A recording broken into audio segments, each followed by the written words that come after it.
Dear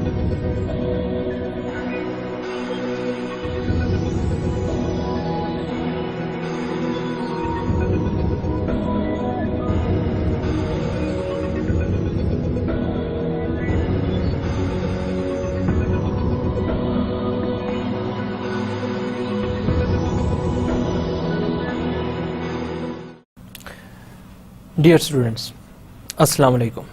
I welcome you all to the lecture number 14 of our module Global Marketing. Today's lecture is about global marketing research, and as you remember, we started this topic, this chapter since our last lecture, that is lecture number 13. And today is B part of this chapter, Global Marketing Research, and we will be covering the remaining part today.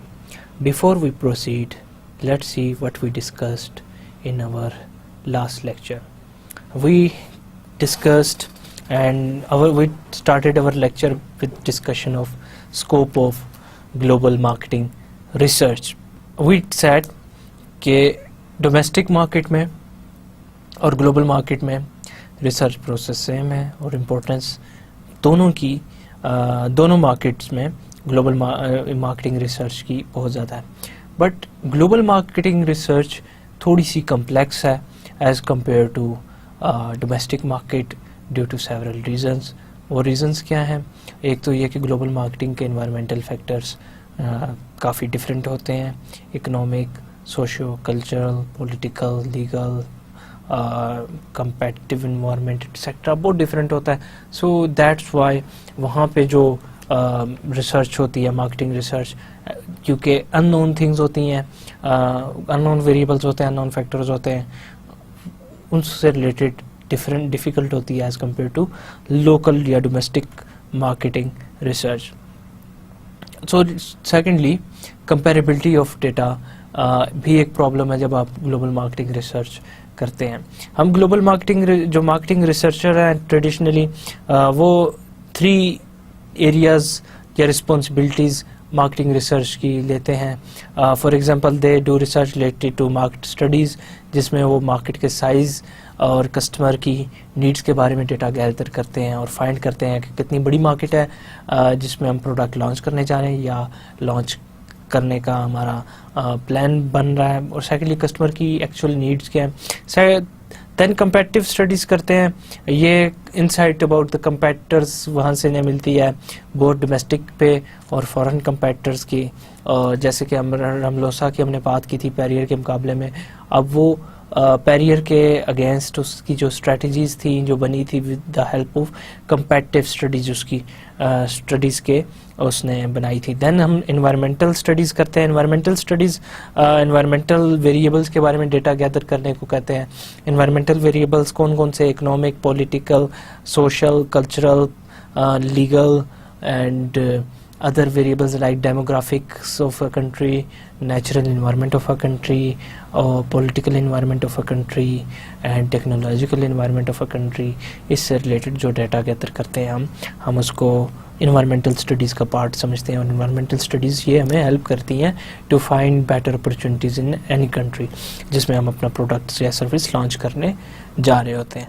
Then ये strategic importance की भी होती हैं और technical importance की भी होती हैं. Global marketing research studies strategic level पे कैसे हेल्प करती हैं? It help as decide what markets to enter, किस मार्केट में एंटर करना है, हाउ टू एंटर दैम, कैसे एंटर करें, एक्सपोर्टिंग के थ्रू, जॉइंट वेंचर्स के थ्रू, लाइसेंसेस के थ्रू, स्ट्रेटजिक अलायंस के थ्रू, एक्विजिशन के थ्रू, ये हम वेज भी फाइंड आउट करते हैं.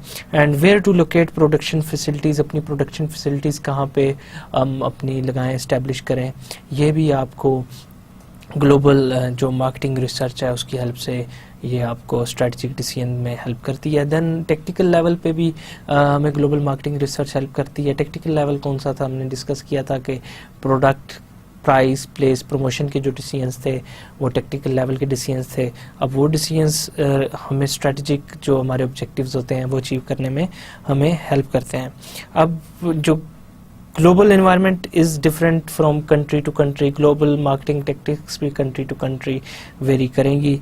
बहुत सारी कंपनीज़ की हमने एग्जांपल भी ली कि किस तरह उन्होंने सक्सेसफुली ग्लोबल मार्केटिंग स्ट्रेटजीज़ को, ग्लोबल मार्केटिंग टेक्टिक्स को अप्लाई किया और उन्होंने अपनी प्रोडक्ट्स को सक्सेसफुली इंट्रोड्यूस कराया। इसमें एक एग्जांपल मेरी कॉल आपको दोबारा कराना चाहता हूँ, फ्रेश करवाना चाहता हूँ, वो पेप्सी की थी। पेप्सी ने लॉन्च करनी थी अपनी प्रोडक्ट यूरोप में, और उसने फाइंड किया कि यूरोप का जो यंग सेगमेंट है वो sugar free diet kind of जो बेवरेजेस हैं वो लाइक करता है।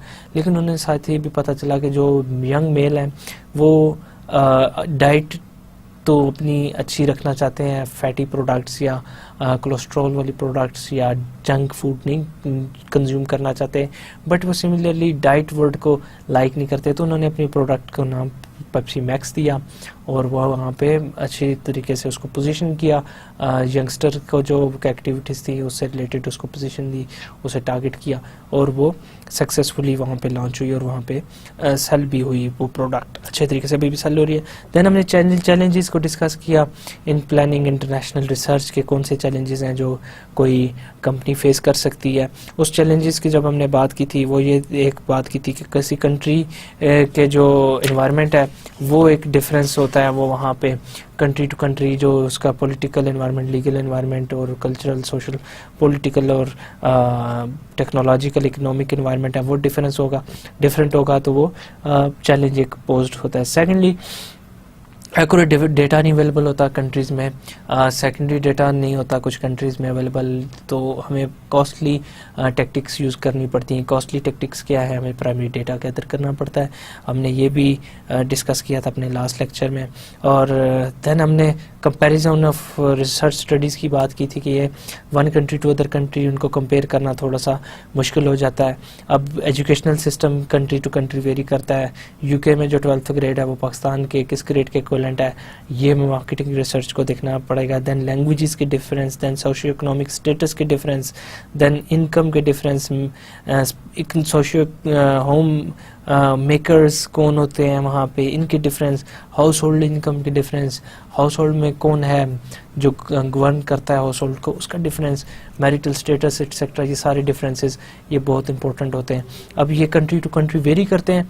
जब ये कंट्री टू कंट्री ये वेरिएशंस आती हैं, then you have to see कि how we can compare data collected in two different countries. Then हमने रिसर्च प्रोसेस के बारे में बात की थी। रिसर्च प्रोसेस हमने कहा था कि ये डोमेस्टिक हो या इंटरनेशनल हो, यूजुअली सेम ही होता है।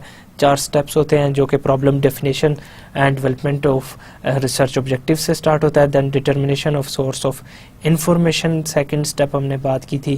थर्ड स्टेप्स हमने कहा था collection and analysis of data from primary and secondary sources and fourth step हमने जिसकी डिस्कशन की थी तो हमने कहा था analysis of data and presentation of result is the fourth step. हमने कहा था कि दीज 4 स्टेप्स ये सेम है इंटरनेशनल मार्केट्स में या डोमेस्टिक रिसर्च में। इंटरनेशनल रिसर्च हो, डोमेस्टिक रिसर्च हो, उस दोनों काइंड ऑफ रिसर्च में ये 4 स्टेप्स ऑलमोस्ट सेम है। बट डिफरेंसेस क्या आते हैं, वो डिफरेंसेस कल्चर क्या आते हैं, इकोनॉमिक वेरिएबल क्या आते हैं, एनवायरमेंटल फैक्टर्स मैक्रो जो थे उनके डिफरेंसेस आते हैं। देन हमने डिस्कस किया प्रॉब्लम डेफिनेशन क्या है, डेफिनेशन ऑफ रिसर्च ऑब्जेक्टिव्स क्या है। हमने इस पे बात की थी तो कहा था कि किसी भी रिसर्च प्रोजेक्ट को एफिशिएंटली स्टार्ट करने के लिए सबसे इम्पोर्टेंट थिंग है कि आप एक्यूरेटली डिफाइन करें कि आपका प्रॉब्लम क्या है। बहुत सारी मार्केट रिसर्च प्रोजेक्ट में सबसे इम्पोर्टेंट टास्क यही होता है जो कि defining the problem and determining the information needed कि क्या आपको इन्फॉर्मेशन चाहिए। ये समटाइम्स इतना लेंथी प्रोसेस होता है कि इस पर आपके वीक्स लग जाते हैं और मंथ्स लग जाते हैं। आपको ये अगर डिफाइनिंग द प्रॉब्लम आपकी थोड़ी सी मिस्टेक होगी यहाँ पे, आपने डिफाइन नहीं सही किया तो आपके सेकंड, थर्ड, फोर्थ स्टेप सारे स्टेप्स वो किसी यूज़फुल नहीं होंगे, उनका कोई सिग्निफिकेंस नहीं होगा, उनका कोई एडवांटेज नहीं होगा। सो इवेंचुअली आप की choice of methodologies and types of people जिनसे आप डेटा गैदर करेंगे, सर्वे करेंगे एंड अप्रोप्रिएट टाइम फ्रेम ये रिसर्च का, ये सारा डिपेंड करेगा आपके रिसर्च ऑब्जेक्टिव्स के ऊपर। अब मार्केटिंग प्रॉब्लम्स जो हैं वो डिफ़र करती हैं from culture to culture and country to country. अब ये आपके क्यों होते हैं? ये आपके different in cultural forces, economic development, आपकी सोशियो इकोनॉमिक कंडीशन और देन कंपैटिटिव मार्केट स्ट्रक्चर की वजह से प्रॉब्लम्स जो हैं डिफरेंट होती हैं। फॉर एग्जांपल बहुत सारे डेवलप्ड कंट्रीज़ में अगर आप बाईसाइकिल देखें तो it could be substitute of recreational objects like games, skiing and baseball exercise equipment, but in other countries like Malaysia, China और पाकिस्तान ये एज अ कम्यूट के देखा जाता है। देन हमने डेटा कलेक्शन की बात की थी, डेटा कलेक्शन के क्या सोर्सेज होते हैं, डेटा कलेक्ट कैसे किया जाता है, डेटा कलेक्शन के मेथड्स की थोड़ी बहुत हमने डिस्कशन की थी। हमने यहाँ पे बात की थी कि दो टाइप्स ऑफ डेटा होता है, primary data and secondary data. हमने कहा था कि प्राइमरी डेटा वो है जो फर्स्ट हैंड डेटा होता है, वो collect that data which is collected specifically for this assignment जो कि आप फेस कर रहे होते हैं। एंड सेकेंडरी डेटा की हमने बात की थी कि सेकेंडरी डेटा वो डेटा होता है जो पहले गैदर किया गया होता है, ऑलरेडी किसी और फर्म, किसी और इंडिविजुअल ने गैदर किया होता है अपनी प्रॉब्लम से रिलेटेड। और सेकेंडरी डेटा हमने बात की थी कि कॉस्ट दोनों की डिफरेंस बहुत ज़्यादा होता है। प्राइमरी डेटा क्योंकि फर्स्ट हैंड होता है उसकी कॉस्ट बहुत ज़्यादा होती है, आपको कलेक्ट करना पड़ता है। सेकेंडरी डेटा सेकेंड हैंड होता है, उसकी कॉस्ट इतनी नहीं होती, वो आपको fraction of the cost of primary data के आपको मिल जाता है। हम सेकेंडरी डेटा को ऑफन डेस्क डेटा या डेस्क रिसर्च या लाइब्रेरी रिसर्च के भी कहा था। और ये सोर्सेज ऑफ सेकेंडरी डेटा की हमने बात की थी कि सोर्सेज ऑफ सेकेंडरी डेटा क्या क्या हो सकते हैं। इसमें हमने बात की थी कि आप government publications, trade journals, international agencies, service establishment such as banks, agencies and advertisement agencies, market research companies, इन सब से सेकेंडरी डेटा आप कलेक्ट कर सकते हैं। सबसे पहले आपने कोई भी जो प्रॉब्लम डेफिनेशन के बाद स्टेप करना है वो आपने ये करना है कि आपको फाइंड करना है कि सेकेंडरी डेटा के सोर्सेज कौन कौन से हैं, कहाँ पे सेकेंडरी डेटा अवेलेबल है, और आपने वहाँ से सेकेंडरी डेटा की कलेक्शन स्टार्ट करनी है। उसके बाद इफ़ यू थॉट कि अभी भी हमें प्रॉब्लम का जो है अभी तक एनालिसिस करके सोल्यूशन नहीं मिला, कंक्लूजन नहीं मिला, तब तक आपने डेटा कलेक्शन नहीं छोड़नी। नेक्स्ट स्टेप जो आपने करना है that is primary data after collection of secondary data. अब सोर्सेज ऑफ सेकेंडरी डेटा हमने बात की थी कि बहुत सारे सोर्सेज ऑफ सेकेंडरी डेटा हो सकते हैं।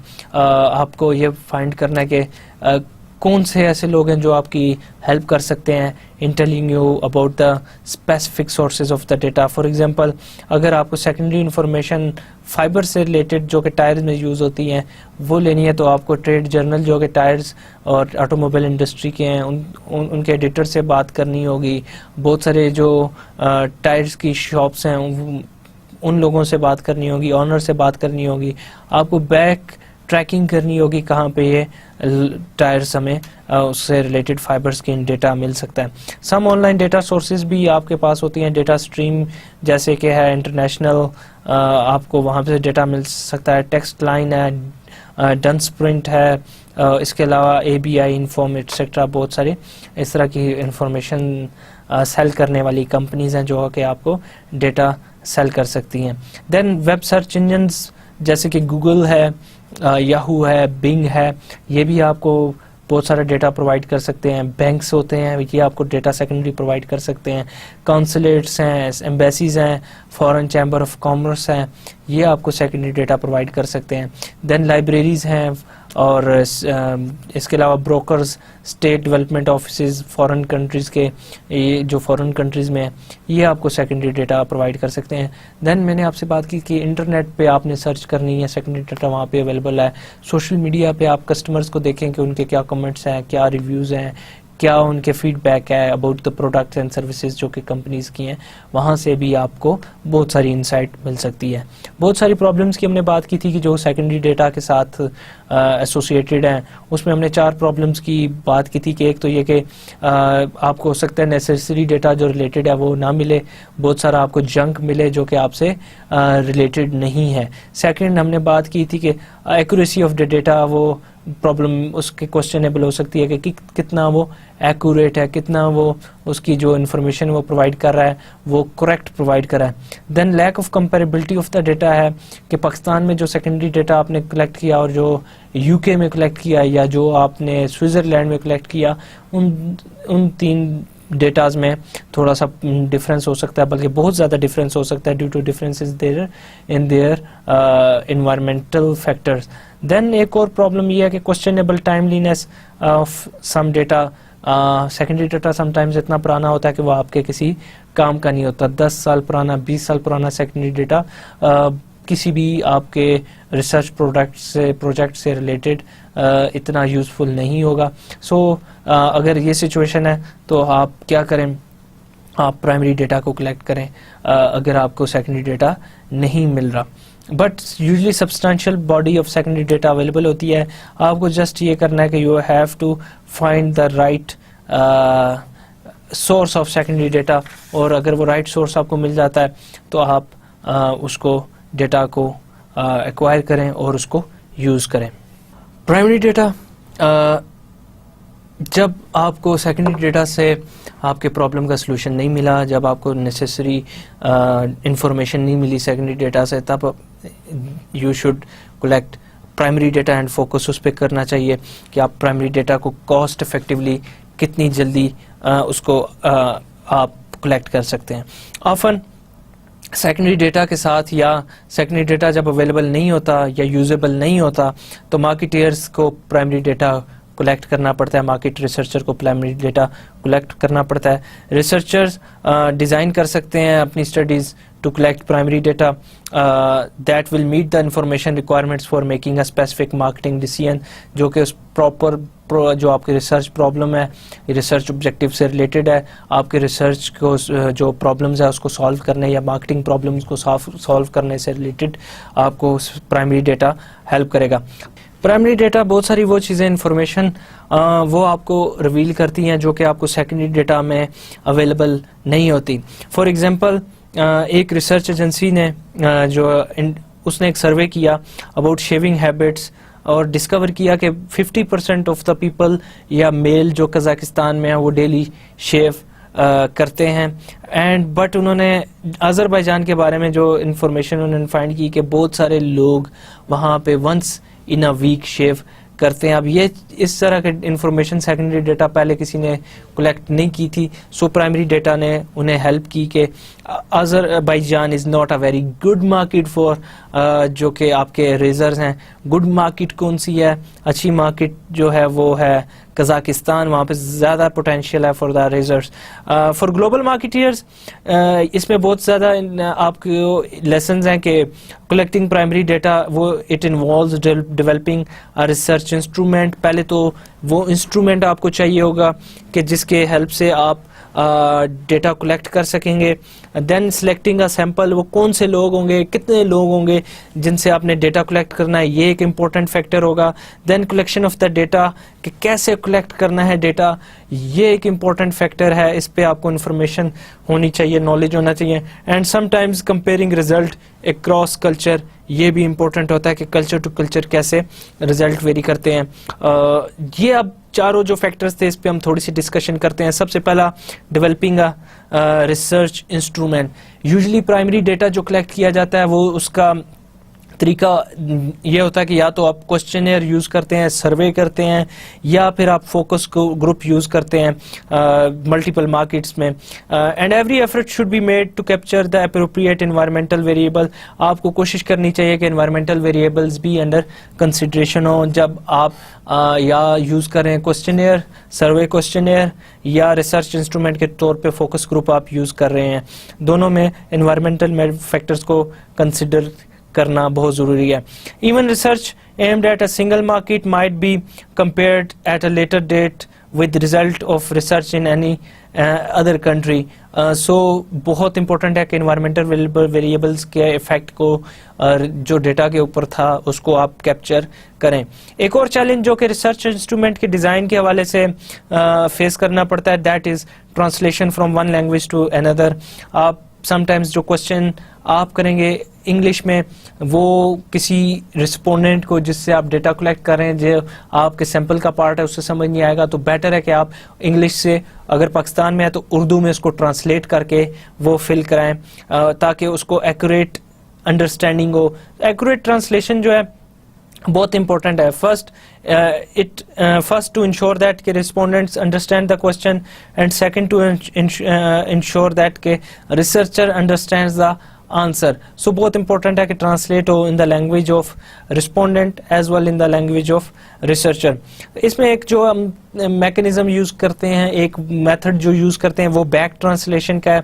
इसमें क्या होता है, आप पहले अपने रिसर्च इंस्ट्रूमेंट क्वेश्चनर को फॉरेन लैंग्वेज में ट्रांसलेट करते हो, उन लोगों की लैंग्वेज में ट्रांसलेट करते हो जिनसे आपने डेटा कलेक्ट करना है, देन उस इंस्ट्रूमेंट को अगेन अपनी लैंग्वेज में ट्रांसलेट करते हो और देखते हो कि क्या चेंजिंग्स आई हैं। अगर कोई चेंजिंग्स नहीं आई देन इट इज़ ओके, आप रिसर्च इंस्ट्रूमेंट यूज़ कर सकते हो। एक और वो तरीका है जो कि आप करते हो वो ये कि बाईलैंग्वेज स्पीकर्स जो कि दोनों लैंग्वेज को they are aware of those language, उन्हें एक्सपर्टीज होती हैं, वो नेटिव लैंग्वेज स्पीकर होते हैं फॉरेन कंट्री के, उनको भी एम्प्लॉय करते हो। पहले तो उसकी हेल्प से आप फॉरेन लैंग्वेज में ट्रांसलेट करते हो, देन आप अपने नेटिव स्पीकर को बुलाते हो जो कि बाईलैंग्वेज है, जो किसी और की लैंग्वेज, उस कंट्री की लैंग्वेज भी समझता है जिसमें ट्रांसलेट किया गया रिसर्च इंस्ट्रूमेंट, और आपका जो एक्सपर्ट है उसको देन अपनी लैंग्वेज में ट्रांसलेट करता है। आप ये ओरिजिनल वर्डिंग को कंपेयर करके फिर डिफरेंसेस को रिमूव करते हैं। अनदर जो ट्रांसलेशन की टेक्निक है हम उसे पैरेलल ट्रांसलेशन कहते हैं। इसमें क्या होता है, टू और मोर ट्रांसलेटर ट्रांसलेट करते हैं क्वेश्चनर को, the results are compared and any difference जो उसमें फाइंड होता है उसमें डिस्कस किया जाता है और रिजॉल्व किया जाता है। समटाइम्स इडियोमेटिक एक्सप्रेशंस और जो कोलोक्वियलिज्म्स होते हैं वो ऑफन ट्रांसलेट करने में हेल्प नहीं करते, वो लिमिट करते हैं, डिफ़िकल्टी क्रिएट कर देते हैं और इससे ट्रांसलेशन इनकरेक्टली होती है। अब इस तरह के जो ट्रांसलेशन एरर्स को अवॉइड करने के लिए एक्सपर्ट जो टेक्निक देते हैं उसको हम back translation in local dialect कहते हैं, जो कि पहले ट्रांसलेट करती है, जो कि हम बैक ट्रांसलेशन की पहले एक्सप्लेन कर चुके हैं उसको। सो बहुत छोटी छोटी चीज़ें, even with in same city differences social class हो सकते हैं, वो रिजल्ट कर सकते हैं into differences in translation. So it is very important को आपको पता हो, आपको नॉलेज हो कि ट्रांसलेशन कैसे करनी है, what is the good way and कौन से ऐसे लोग हैं जिनकी हेल्प हमने लेनी है। इवन जो कि बेस्ट ट्रांसलेशंस होती हैं वो भी रिसर्च स्टडीज सफ़र कर सकती हैं विद द कंसेप्ट जो कि रेडली अगर अंडरस्टूड ना हो। अगर रिसर्च कंसेप्ट सही तरह समझ ना आए तो प्रॉब्लम हो सकती है। फॉर एग्जांपल जो वेस्टर्न रिसर्चर्स हैं उन्होंने फाइंड किया था कि Vietnamese tend to be very literal in the understanding of ideas. वो सीधे सीधे आप लिटरली उनको समझाएं, उन्हें समझ आ जाती है। If a company ask for an opinion on a new package design concept, Vietnamese consumer में से दे नेवर सा इट बिफोर। सो आप उनको जब तक क्लियर नहीं करेंगे अबाउट इट, आपको उन्हें क्या करना है, you have to explain new packaging to them, you have to show them and then ask the consumers Vietnamese के what do they think about it. So difference in cultures को आपको accommodate करना है while developing a research instrument. जब आप question develop कर रहे हो सो बहुत इंपॉर्टेंट है कि आप डिफरेंसेस इन लैंग्वेजेस एटसेट्रा ये देखें। सेकंड जो कि चैलेंज मार्केट रिसर्चर्स फेस करते हैं that is selecting a sample. Sample क्या होता है? Sample consists of those people जिनसे आपने डेटा कलेक्ट करना होता है। अगर आप पाकिस्तान में साइकिल लॉन्च करने जा रहे हैं तो उन लोगों से डेटा कलेक्ट करना होगा जो कि साइकिल को यूज़ करते हैं। वो ज़्यादातर मर्द हजरात ही होंगे क्योंकि ख़वातीन बाईसाइकिल यहाँ पे यूज़ नहीं करती। सो ये मर्द हजरात जो कि could be age of 20 to age of 40 के हो सकते हैं, वो आपका सैंपल होगा। अब सैंपल की selection is one of the biggest challenge जो कि मार्केट रिसर्चर्स फेस करते हैं, ग्लोबल मार्केटिंग रिसर्च की एजेंसीज फेस करती हैं। आपका इंस्ट्रूमेंट जब डेवलप हो गया, उसकी ट्रांसलेशन होगी अप्रोप्रिएट लैंग्वेज में, देन रिसर्चर को ये डिसाइड करना है, डिटरमिन करना है कि आपका सैंपल क्या होगा। So sample design next will be next challenge. What population is under investigation, ये सबसे इंपॉर्टेंट है। पॉपुलेशन क्या होता है, जिस वो टोटल नंबर ऑफ पीपल होता है जिसमें से आप सैंपल सेलेक्ट करते हैं। आप अगर साइकिल यहाँ पे लॉन्च करने जा रहे हैं तो पाकिस्तान के मर्दों के लिए, तो आप पाकिस्तान के तमाम मेल से नहीं क्वेश्चन पूछ सकते, डेटा नहीं कलेक्ट कर सकते। करोड़ों में यहाँ पे होंगे मर्द हजरात पाकिस्तान में, तो करोड़ों में लोगों से डेटा नहीं कलेक्ट किया जा सकता। ये इतनी बड़ी पॉपुलेशन है। इस पॉपुलेशन में से आपने स्पेसिफिक नंबर ऑफ पीपल, जो कि थोड़े होंगे लेकिन वो रिप्रेजेंट करेंगे इन करोड़ लोगों को, करोड़ों को, वो आप सिलेक्ट करेंगे। सो population is total number of the people and sample is the, जो उसमें से आप सिलेक्ट करते हैं जिससे आपने डेटा कलेक्ट करना होता है। सो पहले तो ये देखना है कि what population is under investigation. Is it हाउसवाइफ्स बिटवीन 20 and 40 years old, या मैन्युफैक्चरिंग डायरेक्टर्स हैं किसी टेक्सटाइल प्लांट्स के, जिससे आपने डेटा कलेक्ट करना है, वो आपकी पॉपुलेशन होगी। देन रिसर्चर यूजुअली प्रेफर करते हैं using probability sample in order to have greater assurance के sample results can be extrapolated into the population under investigation। अब आपने सैंपल जो सिलेक्ट किया वो है 200 लोगों का। अब 200 लोगों से जो आपने क्वेश्चनर फिल कराए, सर्वे आपने जो 200 लोगों का किया, डेटा कलेक्ट किया, अब ये 200 लोग आपकी पॉपुलेशन को रिप्रेजेंट करते हैं। आपकी कोशिश तो ये ना कि किस तरह करोड़ों लोग सोचते हैं आप वो फाइंड आउट करें, लेकिन आप करोड़ों लोगों से तो क्वेश्चन नहीं पूछ सकते, सर्वे नहीं कर सकते। सो आप limited number of people select करते हैं जो आपका सैंपल होता है। अब सैंपल से जो आपने इंफॉर्मेशन गैदर की, जो डेटा गैदर किया, वो आप जनरलाइज करते हैं to the hundreds and millions of people पे आप जनरलाइज करते हैं कि करोड़ों लोग जो पाकिस्तान है वो उनकी ओपिनियन क्या है। 100 की ओपिनियन से आप उनकी ओपिनियन फाइंड आउट करते हो। उसके लिए आपको प्रोबेबिलिटी सैंपलिंग टेक्निक यूज करनी चाहिए।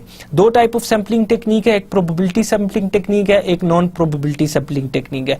प्रोबेबिलिटी सैंपलिंग टेक्निक में ये होता है कि जितने भी लोग हैं उस पॉपुलेशन में उनको इक्वल चांस होता है to be selected for the sample, वो उनके पास चांस इक्वल होता है। आप किसी को भी सिलेक्ट कर सकते हैं फॉर द डेटा गैदरिंग। लेकिन नॉन प्रोबेबिलिटी सैंपलिंग टेक्निक में इक्वल चांस नहीं होता। वहाँ पे बहुत सारी चीज़ें ऐसा होती हैं जो आप अपनी कन्वीनियंस पे कलेक्ट कर रहे होते हो सैंपल, समटाइम्स आप खुद अपनी जजमेंट को यूज़ करके कर रहे होते हो। बट वहाँ रैंडम सैंपलिंग में, प्रोबेबिलिटी में रैंडमली आप सिलेक्ट करते हो, नॉन प्रोबेबिलिटी में नॉन रैंडमली सिलेक्ट करते हो। प्रोबेबिलिटी सैंपलिंग जनरलाइज की जा सकते हैं, उसका result to the population. Non probability sampling के रिजल्ट जनरलाइज नहीं किए जा सकते to the population. In order to have a probability sample, potential respondent must be randomly selected from the sampling frame. Sampling frame अब क्या होता है? This is the next question. Sampling frame वो list of the people होती है जिसमें से कुछ लोगों से आपने डेटा कलेक्ट करना है। अगर आपने स्टूडेंट से डेटा कलेक्ट करना है किसी कॉलेज के, तो सैम्पलिंग फ्रेम वो उनके रोल नंबर की लिस्ट होगी।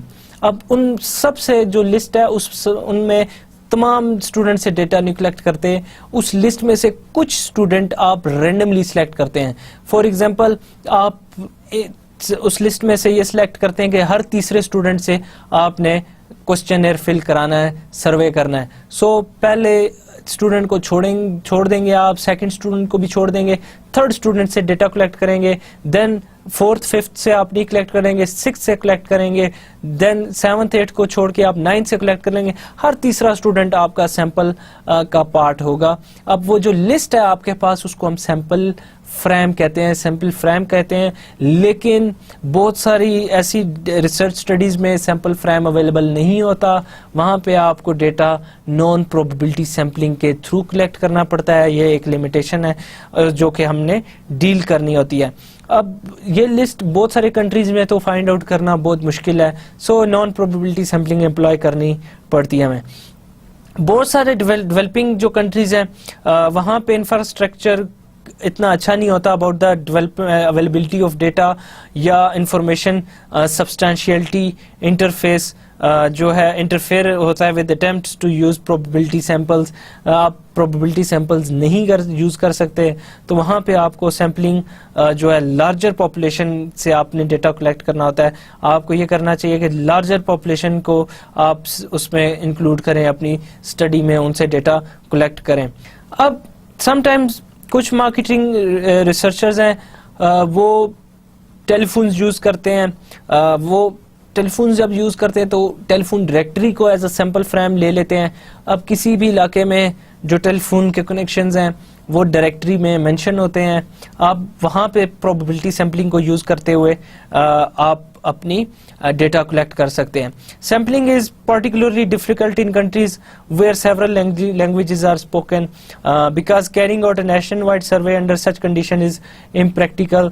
अब वो कंट्रीज जहाँ पे बहुत ज़्यादा लैंग्वेज बोली जाती हैं वहाँ पे जो सैंपल की सिलेक्शन है वो थोड़ा सा प्रॉब्लम हो जाती है, वहाँ पे ट्रांसलेशन के प्रॉब्लम, इंस्ट्रूमेंट के प्रॉब्लम भी होता है। सो वहाँ पे जो चैलेंजेस आपको फेस करने पड़ते हैं वो बहुत कम्प्लेक्स होते हैं, और इन कम्प्लेक्स प्रॉब्लम्स को डील करना is not an easy job, वो ईजी जॉब नहीं होती। सो आपको क्या करना है, one marketers need data tailor to meet the needs of specific marketing decisions, then आपको प्राइमरी डेटा के लिए ये सारे प्रॉब्लम्स को फेस करना होगा। अनदर जो आपको चैलेंज होता है that is data collection, data की कलेक्शन कैसे की जाए, ये एक चैलेंज होता है। ये आपका नेक्स्ट टास्क होगा जब आपका सैंपल सिलेक्ट हो जाएगा, जब आप डिसाइड कर लेते हैं किससे डेटा कलेक्ट करना है, नेक्स्ट आपने डिसाइड करना है कि कैसे डेटा कलेक्ट करना है। एंड इमीडिएट प्रॉब्लम में इन्वॉल्व रिसर्चर्स ओन एम्प्लॉइज, पहले तो आपके अपने ऑन एम्प्लॉइज को डील करना होगा, उनसे प्रॉब्लम हो जाती है। डेवलपिंग कंट्रीज में डेटा कलेक्टर्स जो है may be पूरली paid and often paid by the responses. अब ये है कि एक तो डेटा जो कलेक्शन करने वाले लोग होते हैं जो आपके एम्प्लॉइज होंगे, उनकी सैलरीज इतनी अच्छी नहीं होती, उनकी ट्रेनिंग इतनी अच्छी नहीं होती, उनकी मोटिवेशन नहीं होती, तो when they will go out for data collection तो यूजुअली वो डेटा कलेक्ट करने में फेल हो जाते हैं, और वो एक और टेक्निक यूज करते हैं जिसको कहते हैं कर्ब स्टोनिंग। वो छुप के खुद ही क्वेश्चनर्स फिल करके, खुद ही सर्वे फिल करके ले आएंगे और ये कहेंगे कि ये डेटा हम कलेक्ट करके ले आए हैं। सो ये बहुत सारे प्रॉब्लम्स होते हैं डेटा कलेक्शन के साथ। अब this can lead to collectors simply filling out questionnaires themselves, ये जो एम्प्लॉइज के साथ जो प्रॉब्लम है। सम ऑफ द सेफगार्ड जो आप यूज कर सकते हैं developed this against this in developed countries can not be easily replicated in developing ones. जो आप इस तरह की प्रॉब्लम्स को हैंडल करने के लिए सेफगार्ड यूज करते हैं डेवलप्ड कंट्रीज में, वो डेवलपिंग में आप नहीं यूज कर सकते। अब इन क्वालिटी को इंश्योर कैसे किया जाए, क्वालिटी को इंश्योर करने के लिए supervisors can call back respondents on random basis to confirm their responses. आपका जो सुपरवाइजर है जो रिसर्च को सुपरवाइज कर रहा है, जब आपके पास क्वेश्चनर फिल होके आ जाए तो रेंडमली वो रिस्पोंडेंट्स को कॉल कर सकता है, उसे रिस्पोंडेंट्स को कॉल करनी चाहिए जस्ट टू फाइंड आउट कि ये डेटा कलेक्ट हुआ है उनसे, या ये फेक कर्व स्टोरिंग की बेस पे क्वेश्चनर फिल करके हमारे पास हमारे एम्प्लॉइज ले हैं। Alternatively, supervisor can randomly listen in on telephone interview. However, phone interviews are rare in developing countries. Developing countries में phone interviews भी नहीं किए जा सकते। And जो collectors हैं, they must often have to go outside and intercept respondents on street. अब ये रिस्पॉन्सेज को चेक करना इसलिए इन कंट्रीज में मुश्किल हो जाता है क्योंकि वहाँ पे टेलीफोन यूज़ नहीं किया जाता जो डेवलपिंग कंट्रीज है। लेकिन अब सेल फोन के इंट्रोडक्शन के बाद ये पॉसिबल हो गया कि आप क्वेश्चन करके उन लोगों से पूछ सकते हैं कि आपसे डेटा कलेक्ट किया गया है या नहीं किया गया। अब डेटा कैसे कलेक्ट किया जाता है उसके कुछ हम टेक्निक्स देख लेते हैं। एक सबसे इम्पोर्टेंट जो टेक्निक है जो यूजुअली हर कंट्री में यूज़ की जाती है वो खुद ये पर्सनल इंटरव्यूज़ हैं। पर्सनल इंटरव्यूज़ में क्या होता है कि रिसर्चर खुद इंटरव्यूअर खुद जाता है, मिलता है रिस्पोंडेंट से और वहाँ पे उससे क्वेश्चन किए जाते हैं, उससे क्वेश्चन करके डेटा कलेक्ट करता है। अब पर्सनल इंटरव्यूज़ के साथ एक प्रॉब्लम है, वो ये प्रॉब्लम ये कॉस्टली होते हैं, टाइम टेकिंग होते हैं, और सेकेंडली ये होता है कि रिस्पोंडेंट समटाइम्स रिसर्चर को देखते हुए जो जैसे आंसर वो समझता है कि रिसर्चर को अच्छे लगेंगे वो रिसर्चर को आंसर इस तरह के करता है। एक और टेक्निक है इन टेलीफोन इंटरव्यू में यह कि क्वेश्चनर रिस्पोंडेंट को यहाँ से सुनाया जाएगा टेलीफोन पे, रिसर्चर यहाँ टेलीफोन पे कन्वर्सेशन उससे कर रहा होगा और रिस्पोंडेंट वहाँ से आंसर करेगा फ़ोन पे क्वेश्चंस के, और रिसर्चर यहाँ पे उसको फिल करेगा क्वेश्चनेयर को। इसको sometimes computer assisted telephone interview भी कहते हैं कि रिसर्चर क्वेश्चनेयर कंप्यूटर पे ओपन कर सकता है और यहाँ से कॉल कर सकता है with the help of computer, और रिस्पोंडेंट वहाँ से आंसर करेगा दूसरी साइड पे लाइन पे टेलीफोन पे, और रिसर्चर चेक करेगा आंसर उसके स्क्रीन पे, क्वेश्चनेयर ऑलरेडी एंटर हो जाएगा देन इंटरनेट में उसके डेटाबेस में। देन एक और तरीका जो है वो है फैक्स के थ्रू इंटरव्यू किया जा सकता है, क्वेश्चनेयर फिल करवाए जा सकते हैं, आप फैक्स के थ्रू सेंड कर सकते हैं। मेल एक बहुत अच्छा ऑप्शन है, डाक के थ्रू जो क्वेश्चनेयर सेंड किए जा सकते हैं, और साथ आप उसके रिस्पोंडेंट के लिए मोटिवेट करने के लिए आप रिस्पोंडेंट को कोई कुछ कैश भी सेंड कर सकते हैं जो रिस्पोंडेंट यूज़ करेगा अपनी पर्सनल नीड्स के लिए। ये एज अ रिवॉर्ड होगा फॉर क्वेश्चनेयर फिलिंग, जो कि समटाइम्स, लेकिन एक प्रॉब्लम होता है क्वेश्चनेयर वापस रिटर्न नहीं होते और आप क्वेश्चनेयर फिल नहीं करा सकते। तो एक और जो मेथड है दैट इज़ ईमेल के थ्रू आप सेंड कर दें और ईमेल के थ्रू आपका रिस्पांस भी वापस आ जाएगा। वेबसाइट के ऊपर समटाइम्स आप रख देते हैं अपने क्वेश्चनेयर्स, और वेबसाइट पे जैसे लोग विजिट करते हैं वो पेज, आप लिंक समटाइम्स ईमेल के थ्रू सेंड कर देते हैं और देन वेबसाइट पे वो क्वेश्चन के आंसर कर देते हैं, तो ऑटोमेटिकली डेटा भी आपके सेंट्रल सिस्टम में, सेंट्रल डेटाबेस में वो एंटर होता रहता है। अब कितना आपको रिस्पॉन्स रेट, अच्छा रिस्पॉन्स रेट होता है अकॉर्डिंग टू सम पीपल, अगर आपको 20% या 20 to 30% आपको आ जाता है, रिटर्न आ जाता है आपका questionnaire fill, that is good, that is enough, you should be happy about that. अब कंट्री टू कंट्री ये टेक्निक्स, इनकी एप्लीकेशन वेरी करती है, इनकी जो एप्लीकेबिलिटी है वो वेरी करती है। अब ये कैसे वेरी करती है, इसकी हम एग्जांपल्स देख लेते हैं। यूनाइटेड स्टेट्स में टेलीफोन इंटरव्यूज बहुत ज़्यादा कॉमन है, यहाँ पे टेलीफोन इंटरव्यूज यूनाइटेड स्टेट्स में किए जाते हैं, but face to face interviews at home और ये ऑफिस में बहुत पॉपुलर हैं स्विट्जरलैंड में और यूनाइटेड किंगडम में, यूके में। Whereas interviews in shopping areas popular हैं फ्रांस में और नीदरलैंड में। टेलीफोन इंटरव्यूइंग डोमिनेट करती है स्वीडन में, और यही स्वीडिश डेटा कलेक्शन का मेथड भी ज़्यादातर पॉपुलर टेलीफोन के थ्रू है। The use of internet for research varies greatly across countries, country to country research through internet ये वेरी करती है। In year 2000 the overall research markets in United States and Europe were both very large, 7.1 billion की थी United States में and 5.9 billion की market थी United Kingdom में। However, internet segment accounted for 3.7% of US market and only 0.7% of European market. So बहुत थोड़ी थी, अभी भी ज़्यादातर इंटरनेट का यूटिलाइजेशन कुछ डेवलपिंग कंट्रीज में बहुत कम है। डेवलप्ड कंट्रीज में अब ये थोड़ा सा इंक्रीज हो चुका है, इंटरनेट की पेनिट्रेशन बहुत ज़्यादा हो रही है कुछ कंट्रीज में, जैसे कि यूरोप में almost everywhere internet is being used. Pakistan में भी अब 3G 4G के इंट्रोडक्शन से इंटरनेट बहुत ज़्यादा उसका यूजेज स्टार्ट हो गया है with the help of tablets and with the help of smartphones. अब लोगों के लिए इंटरनेट की एक्सेस बहुत ईजी हो गई है। डेटा कलेक्शन में एक और बहुत कंसर्न जो है वो प्राइवेसी का है, जो कि यूरोपियन यूनियन ने रेज किया था कि ये मार्केटिंग रिसर्च जो एजेंसीज हैं, मार्केटिंग रिसर्चर्स को ग्लोबली इसको फेस करना पड़ता है, वो क्योंकि आप लोगों की इंफॉर्मेशन आपके पास बहुत ज़्यादा आ जाती है, लोगों की इनकम, लोगों का एड्रेस, लोगों के मैरिटल स्टेटस, लोगों की एजुकेशन, लोगों की पर्सनल हैबिट्स। सो ये प्राइवेसी का एक इशू बहुत ज़्यादा ये कंसर्न है बहुत सारे ऑर्गेनाइजेशन का, और बहुत सारे मार्केटिंग रिसर्चर्स को ग्लोबली ये नेगेटिवली इफेक्ट करता है। अब European union data privacy directive इसने रिक्वायर करता है कि जो कि unambiguous consent from a person for each use of her और हिज पर्सनल डेटा, आपको इजाज़त लेनी होगी अपने रिस्पोंडेंट से कि आप उसका डेटा कैसे यूज करेंगे।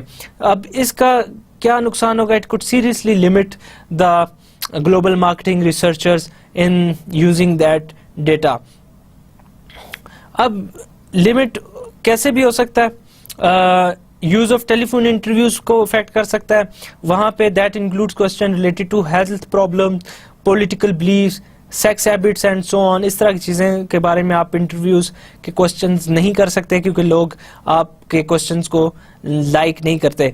15 यूरोपियन यूनियन की जो नेशंस थी एट इन ईयर 2000, उन्होंने इसका डेटा पॉलिसीज को लाइक किया और इस पे लॉज डेवलप किए।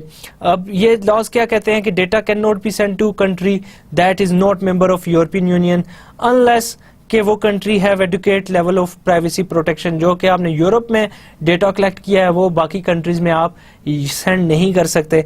अगर वहाँ पे प्राइवेसी की प्रोटेक्शन के लॉज अच्छे हैं तो वहाँ पे आप उसको यूटिलाइज कर सकते हैं। सो ये यहाँ पे ग्लोबल मार्केटिंग रिसर्चर्स को बहुत सारे चैलेंजेस हैं जो फेस करने पड़ रहे हैं, लेकिन बहुत सारे कंट्रीज में डेटा प्रोटेक्शन बहुत ज़्यादा अच्छी होती जा रही है, सोफिस्टिकेटेड होती जा रही है। यूरोप में ख़ास तौर पे एंड यूएस में और बहुत सारे और कंट्रीज में डेटा प्रोटेक्शन पे बहुत ये ज़्यादा वो उस पर फोकस करते हैं। मेजर इशू प्राइमरी रिसर्च में वो विलिंगनेस ऑफ जो कि रिस्पोंडेंट है वो बहुत ज़्यादा इशू है कि उसकी मर्जी होनी चाहिए, आप उसकी मर्जी के बगैर उससे डेटा ना कलेक्ट करें। बहुत सारे कल्चर्स में ये इनअप्रोप्रिएट कंसिडर किया जाता है कि आप उनसे पूछें कि आपकी शेविंग हैबिट्स क्या हैं, आप मंथ में कितनी बार शेव या वीक में कितनी बार शेव करते हैं। ये स्पेशली अगर आप फीमेल इंटरव्यूअर से पूछें कुछ कल्चर्स में तो वो समटाइम्स आपको प्रॉब्लम्स क्रिएट कर सकती हैं। आप पाकिस्तान की ज़रा देख लें, आप पाकिस्तान में इस तरह का क्वेश्चन करें तो मे भी बहुत सारी प्रॉब्लम्स हो सकती हैं आपको। अब नीदरलैंड में, हॉलैंड में या जर्मनी में पीपल जो है वो about their personal financial habits के आपको इंफॉर्मेशन नहीं देंगे क्योंकि वो एम्बैरसिंग फील करते हैं। अब जो डच लोग हैं वो अपनी सेक्स लाइफ को ज़्यादा डिस्कस करने में इंटरेस्टेड होते हैं देन देयर मनी, उनके अपने पैसे। जापान में कंज्यूमर वो टेलीफोन पे इंटरव्यूज देते हुए रिलेक्टेंट होता है, वो समटाइम्स टेलीफोन नहीं उठाएगा, समटाइम्स आंसर नहीं करेगा। Only 5% of telephone interviews are done. Only 5% of interviews are done by telephone, as compared to 30% in business office and 20% by mail, 90% by surveyors office and 14% in focus group and rest other ways. So telephone interviews की देखें percentage बहुत कम है जिससे वो किए जाते हैं। Personal interviews दो के एक्सपेंसिव हैं, हम बात कर चुके हैं, टाइम कंज्यूमिंग भी हैं, बट जापानीज जो हैं वो प्रेफर करते हैं कि फेस टू फेस कांटेक्ट होना चाहिए और पर्सनल इंटरव्यू होने चाहिए। और एक तो फायदा और भी है कि इससे जो इन्फॉर्मेशन यील्ड होती है वो कंप्लीट होती है और क्वालिटी की होती है as compare to data collected by mail और टेलीफोन। इनफैक्ट जो जापानीज मैनेजर्स हैं वो बहुत शकी होते हैं वेस्टर्न मैनेजर्स पे if they are collecting data through telephone, वो नहीं इंफॉर्मेशन देते। सो आपको ये देखना है कि कंट्री टू कंट्री कैसे पीपल का बिहेवियर है, कैसे एटीट्यूड है टुवर्ड्स डेटा कलेक्शन और कैसे लोग एक्ट करते हैं towards different techniques of data जो प्रोवाइड करते हैं। डेवलपिंग कंट्रीज एडिशनल प्रॉब्लम्स वहाँ पे आ जाती हैं, कुछ और प्रॉब्लम्स आ जाती हैं जैसे कि पुअर इंफ्रास्ट्रक्चर होता है वहाँ पे, लोअर लिटरेसी लेवल होता है एंड लोग इतने इंक्लाइंड नहीं होते, राजी नहीं होते to provide information to the strangers. So आप पाकिस्तान में स्ट्रेंजर्स को इंफॉर्मेशन देते हुए थोड़ा बहुत सोचते हैं आप नहीं उनके साथ हेल्प करते हैं या आप उनके साथ कॉर्पोरेट नहीं करते। मेक्सिको में जो रिस्पोंडेंट है वो क्या चाहते हैं, वो ये चाहते हैं कि शॉर्टर क्वेश्चनेयर हो, जो क्वेश्चनेयर हो वो छोटा हो एंड लेस जो है ना इंटरव्यूअर्स वो हमारे घर तक आए, वहाँ पे इंफॉर्मेशन हमसे ना ले और इंटरसेप्ट कर ले हमें स्ट्रीट में, तो इट इज़ ओके। ये this is particularly true regarding information about personal income because respondents may believe that the researcher are tax authorities in disguise. So Mexico में लोग आपको पर्सनल इनकम के बारे में भी इंफॉर्मेशन नहीं देंगे। Convincing business buyers to participate in research studies is also very difficult. ये भी बहुत मुश्किल है कि आप बिजनेस बायर्स को कन्विंस करें कि वो आपके रिसर्च स्टडीज में आपके हेल्प करें, स्पेशली डेवलपिंग कंट्रीज में ये बहुत ज़्यादा है। पोटेंशियल रिस्पोंडेंट्स जो होते हैं वो इंफॉर्मेशन को कंसील करते हैं, they provide information to those people जिसको ट्रस्ट करते हैं, क्योंकि उन्हें डर होता है कि आप इंफॉर्मेशन कंपेटिटर्स तक पहुंचा देंगे या आप इंफॉर्मेशन अथॉरिटीज तक ट्रांसफर कर देंगे। सो कंपेटिटर्स और अथॉरिटीज के डर से वो इंटरव्यूअर्स को इंफॉर्मेशन नहीं देते, प्रोवाइड नहीं करते। सो अल्टरनेटिव्स टू सर्वे क्या है? अल्टरनेटिव टू सर्वे हमारे पास फोकस ग्रुप है, एक अच्छी टेक्निक है जो कि अल्टरनेटिव हम यूज करते हैं सर्वे के। फोकस ग्रुप में क्या होता है, ये हम यूज करते हैं at the stage of gathering information. Focus group में ये होता है कि आप 8 to 12 पीपल का जो आपके रिस्पोंडेंट होते हैं वो ग्रुप आप गैदर कर लेते हैं। आपका एक मॉडरेटर होता है जो कि स्टार्ट करता है, इनिशिएट करता है डिस्कशन को फोकस ग्रुप में। अब इन डिटेल आपने अगर डेटा लेना है, आपने लोगों के पर्सनल मोटिव से रिलेटेड कि वो अगर कोई प्रोडक्ट बाय करते हैं तो क्यों बाय करते हैं, उसके पीछे उनकी मोटिवेशन क्या है, तो अगर उससे रिलेटेड आपने डेटा गैदर करना है तो क्वेश्चनएयर एक अच्छा मेथड नहीं है आपके लिए। जो अच्छा मेथड है दैट इज फोकस ग्रुप। आप फोकस ग्रुप के थ्रू डेटा कलेक्ट करें। फोकस ग्रुप में मॉडरेटर डिस्कशन स्टार्ट कर देता है और डिस्कशन लीड भी करता है फोकस ग्रुप की। और फोकस ग्रुप में होता क्या कि एक रिस्पोंडेंट कोई आंसर करेगा, उसका आंसर किसी और रिस्पोंडेंट, सेकंड रिस्पोंडेंट के आंसर के लिए बेसिस बनेगा और एक दूसरे को देखते हुए लोग क्वेश्चनिंग आंसरिंग करेंगे। रिस्पोंडेंट के आंसर अगर डिस्कशन बहुत ज़्यादा आउट ऑफ वे जा रही हो तो मॉडरेटर उसको मॉडरेट करता है और उसको कंट्रोल करता है। ओके, फोकस ग्रुप के बारे में थोड़ी सी और यहाँ पे हम डिटेल में बात कर लें कि selection and sample size selection तो आप फोकस ग्रुप की करते हैं, कंसेंट से ही होना चाहिए। आप समटाइम्स उन्हें पे करते हैं to be part of your focus group. Focus group बहुत बड़ा नहीं होना चाहिए, नो मोर देन 12 एंड कोशिश करें कि लेस देन 8 भी नहीं होना चाहिए। The focus group can also be used at early stage in development of new product concept to gain valuable insight from potential consumer. अब रिसर्चर्स क्या करता है, डिस्कस करता है about products and its concept with these focus group के जो participant होते हैं। रिसर्च कंपनी असेंबल करती है पार्टिसिपेंट्स को एंड लीड करता है जो रिसर्च मॉडरेटर होता है डिस्कशन को। अब इससे ये भी होता है कि प्रेजेंस ऑफ रिप्रेजेंटेटिव से वो बायस की जो है ना वो भी अवॉइड करना पड़ती है और अवॉइड करना इजी हो जाता है। ऑफ कोर्स जो डिस्कशन लीडर होता है he must speak in mother tongue of the participant. ये एक प्रॉब्लम है कि जो आपका मॉडरेटर है उसको mother tongue of the people जो कि फोकस ग्रुप में हैं वो जानता हो, उसे पता हो। Representative of the company can observe the focus group via video or audio taping through one-way mirror or by sitting in the room. आप वन वे मिरर से भी देख सकते हैं कंपनी के रिप्रेजेंटेटिव, ऑडियो वीडियो टेप से भी देख सकते हैं, कैमरास के थ्रू भी उसको देख सकते हैं। But in some countries, some Muslim countries, it would be difficult to find respondents जो कि फीमेल्स हैं। फीमेल को एक कमरे में बिठाना फोकस ग्रुप के लिए थोड़ा सा डिफिकल्ट हो सकता है। हाउएवर एक्सपीरियंस जो ग्रुप फोकस ग्रुप के मॉडरेटर्स होते हैं वो रिसोर्सफुल होते हैं और वो उनकी टेक्निक्स जो क्वेश्चनिंग की हैं वो बहुत अच्छी होती है और बॉडी लैंग्वेज को वो इंटरप्रेट भी कर सकते हैं और अपनी रिसर्च अप्रोच के थ्रू वो वैल्यूएबल इंसाइट गैदर कर लेते हैं from the respondent.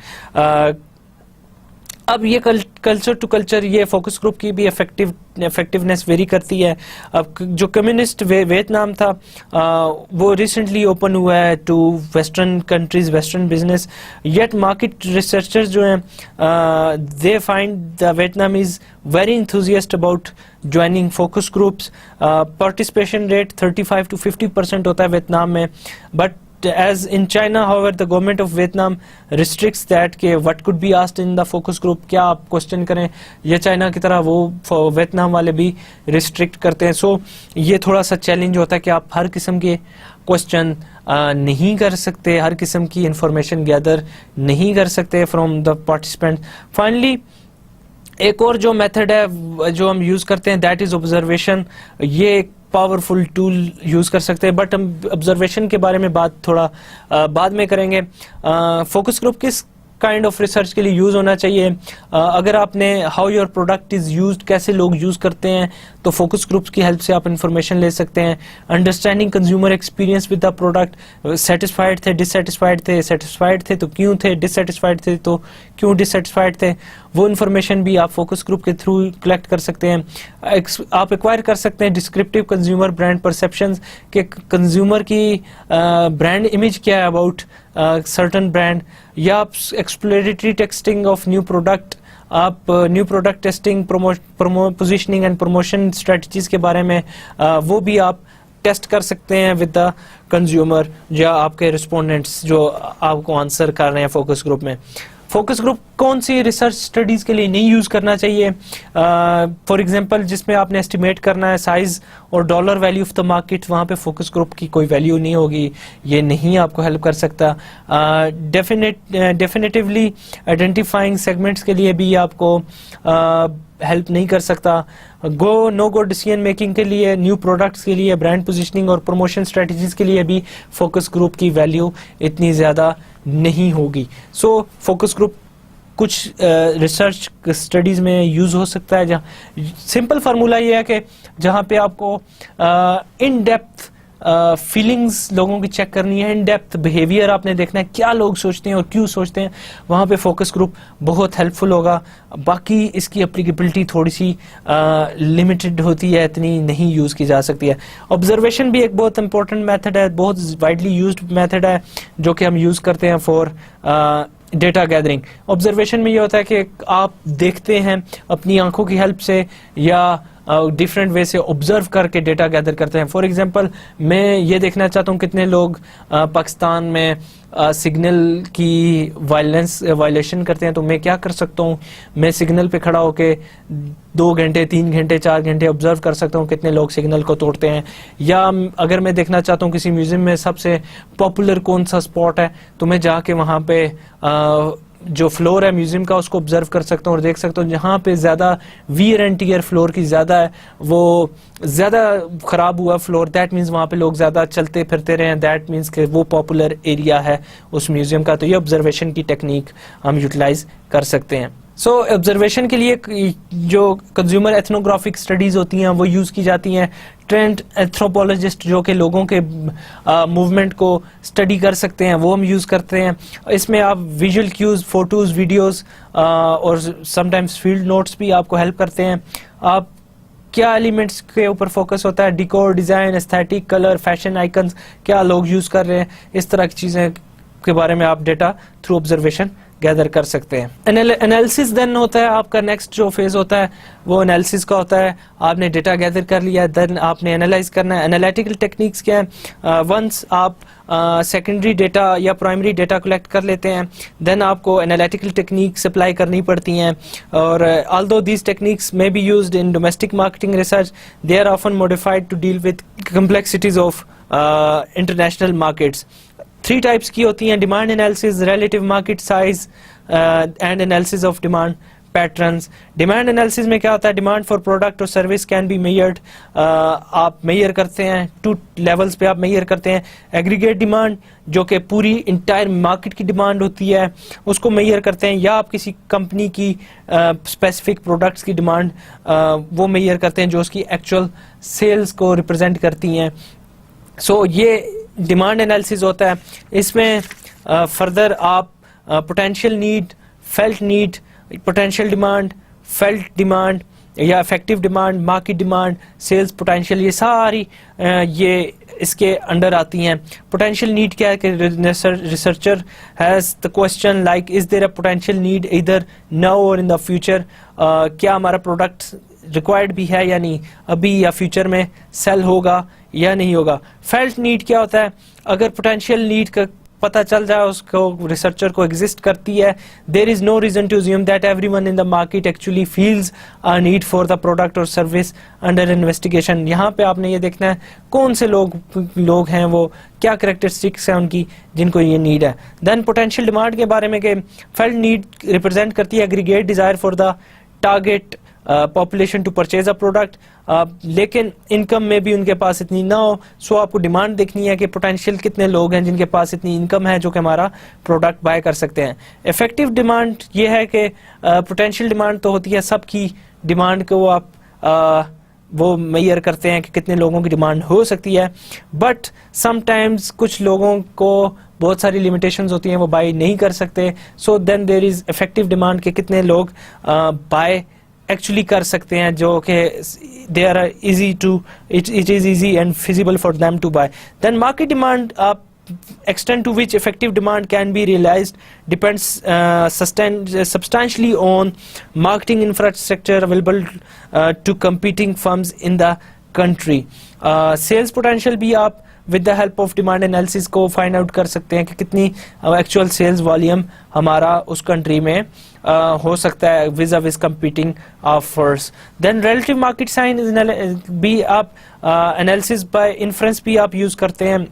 Analysis bye inference में क्या होता है कि ये टेक्निक यूज करती है अवेलेबल फैक्ट्स को अबाउट रिलेटेड प्रोडक्ट और other foreign markets as basis for inferring the necessary information for market under analysis. वो किसी और जगह के डेटा को यूज करके किसी और जगह पे इन्फर करती है कि अगर इंडिया के लोगों ने 23 years old लोगों 20 to 30 people एज के लोगों ने इस ब्रांड को बाय किया, दैट मीन्स पाकिस्तान के लोग भी बाय करेंगे।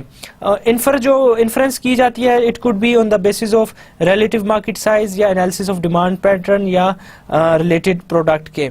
सो ये भी इम्पोर्टेंट है कि आप स्टडी करें, उसके इन्फ्रेंसेस को आप फाइंड करें कि how people are similar and how people are dissimilar. Privacy concerns हम पहले डिस्कस कर चुके हैं कि पर्सनल फाइनेंसिस के बारे में टची सब्जेक्ट है, लोग इंफॉर्मेशन नहीं देते। European Union privacy directive limit करता है टेलीफोन इंटरनेट इंटरव्यूज को, और यूएस सेफ हार्बर फ्रेमवर्क वो प्रोवाइड करता है streamlined ways for US firms to comply with European standard. So आपको अलाउ नहीं है कि आप हर टाइप के क्वेश्चंस पूछते हैं और हर जगह वो इंफॉर्मेशन यूज करते रहें। So there are some limitations for research agencies या मार्केटिंग रिसर्चर्स। कंपटीशन को स्टडी करना is another task for global marketing researchers. Your results in marketplace do not depend solely on researching buyers characteristics and meeting buyers needs, but इसके अलावा आपको competitors को भी study करना है कि they are also affecting your strategies and your strategies are affecting their strategies. To a considerable extent, success in marketplace is influenced by understanding your competitors and how they respond to your strategies.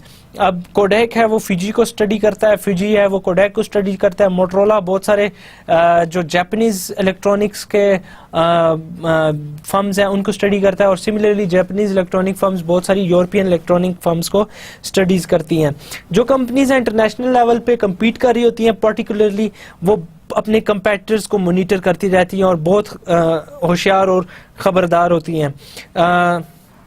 अब बहुत सारी Switzerland की जो wrist watch की companies थी वो बहुत महंगी महंगी प्रोडक्ट्स बनाती थी। कैसियो आई उसने डिजिटल सस्ती सी घड़ी लॉन्च की और उसने मार्केट कैप्चर कर ली।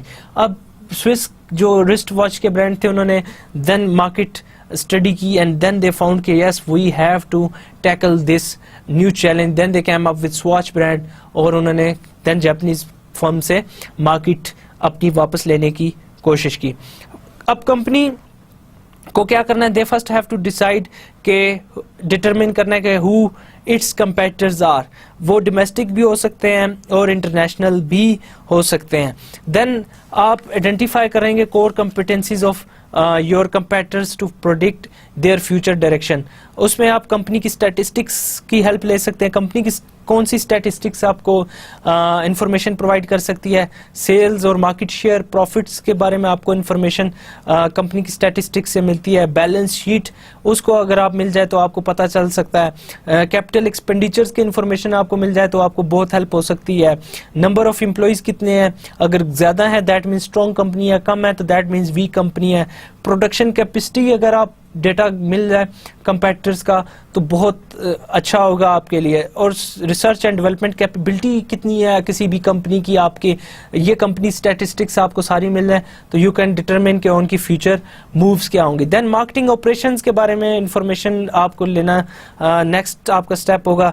लाइक टाइप्स ऑफ प्रोडक्ट कौन सी हैं उनकी, किस क्वालिटी की हैं, क्या परफॉर्मेंस है उनकी प्रोडक्ट्स की, फीचर्स क्या है, उनके फंक्शंस क्या हैं। Then service and warranty guaranteed कितनी है। देन आपको प्राइसेस एंड प्राइसिंग स्ट्रेटजीज कौन से आपके कंपेटिटर्स फॉलो कर रहे हैं, एडवर्टाइजिंग स्ट्रेटजीज क्या है, बजट कितना है, size and types of sales force क्या है उनकी, distribution, delivery schedule, sales territories, ये सारी मार्केटिंग ऑपरेशंस की इंफॉर्मेशन भी आपको हेल्प करेगी to find the strengths and weaknesses of your competitors. Then future intentions of the competitors के बारे में आपको पता होना चाहिए, आपके फॉरेन या डोमेस्टिक कंपेटिटर्स की क्या फ्यूचर इंटेंशन होगी। लाइक न्यू प्रोडक्ट डेवलपमेंट ये कर रहे हैं या नहीं कर रहे, करंट टेस्ट मार्केट्स इनकी कितनी हो रही है, शेड्यूल प्लांट कैपेसिटी एक्सपेंशन कितनी है, कितने प्लांट्स एक्सपेंड करना चाह रहे हैं, प्लान कैपिटल एक्सपेंडिचर क्या है, कहाँ कहाँ पे ये अपना खर्च करने जा रहे हैं अपना कैपिटल, इनकी क्या planning about entering into new markets. Then आपको कंपेटिटिव बिहेवियर का भी उसे पता आपको नॉलेज अगर मिल जाए तो that would be very good. Like इनकी प्राइसिंग बिहेवियर क्या है, इनकी रिएक्शंस टू कंपेटिटिव मूव्स क्या है, पास्ट में क्या थी और फ्यूचर में इनकी मूव्स क्या होंगे। दीज इंफॉर्मेशन, सारी information are very valuable. It is very important for you to get gather data about your competitors. हमारा चैप्टर ग्लोबल एनालाइजिंग ग्लोबल जो ग्लोबल मार्केटिंग रिसर्च है ये यहाँ पे ख़त्म होता है, इख्तिताम पजीर होता है। लेट्स सी कि हमने आज के लेक्चर में क्या क्या डिस्कस किया। हमने ways of collecting primary data and some things जो कि बहुत ज़रूरी है कि to keep in consideration while collecting primary data, वो हमने डिस्कस की। देन एनालिसिस बाय इन्फ्रेंस की हमने बात की, though not a very good technique but sometimes we have to use it. Then हमने थोड़ा सा बात की कि इस पे थोड़ा सा डिस्कशन कम हुई आउटसोर्सिंग रिसर्च पे, कि हम अपने जो रिसर्च जो करते हैं हम किसी और कंपनी को कह दें कि वो हमारी जगह कर दे। बहुत सारी प्रोफेशनल कंपनीज हैं लाइक गैलप है, एसी नेल्सन है, वो आपकी जगह आपकी रिसर्च करेगी। लेकिन यूजली कंपनी का इन हाउस रिसर्च स्टाफ भी होता है, वो खुद भी कर सकता है। स्टडिंग द कंपटीशन ये हमने डिस्कस किया। एनवायरमेंटल रिव्यू भी हमने थोड़ा बहुत किया कि किस तरह एनवायरमेंटल फैक्टर्स हमें हेल्प करते हैं understanding. Developing a global information system पे थोड़ी बहुत हमने बात की कि ग्लोबली किस तरह आपको इंफॉर्मेशन कलेक्ट करनी है, किस तरह लोकली आपको कलेक्ट करनी है। आज के लेक्चर हमारा यहाँ पे इख्तिताम पजीर हुआ। आज के लेक्चर में हमने ग्लोबल मार्केटिंग रिसर्च का टॉपिक अपना कंप्लीट किया। नेक्स्ट लेक्चर तक मुझे इजाज़त दीजिए। अल्लाह हाफिज़।